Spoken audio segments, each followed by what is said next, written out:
ஆண்டவராய் இயேசு கிறிஸ்துவின் நாமத்தினால் உங்கள் யாவருக்கு என்னுடைய அன்பான வாழ்த்துக்களையும் நன்றிகளும் தெரிவித்துக் கொள்கிறேன். ஏரோதின் மரண பரியந்தம் அவன் அங்கே இருந்தான்.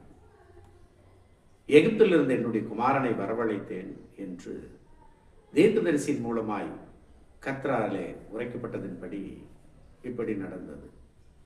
அப்பொழுது ஏரோது தான் சாஸ்திரிகளால் வஞ்சிக்கப்பட்டதை கண்டு மிகுந்த கோபம் அடைந்து ஆட்களை அனுப்பி சாஸ்திரிகளால் சொல்லப்பட்ட காலத்தின்படி இப்பெத்லகேமிலும் அதை சுற்றி இருக்கிற எல்லைகளிலும் இருந்து 2 வயதுக்குட்பட்ட எல்லா ஆண் பிள்ளைகளையும் கொலை செய்தார்.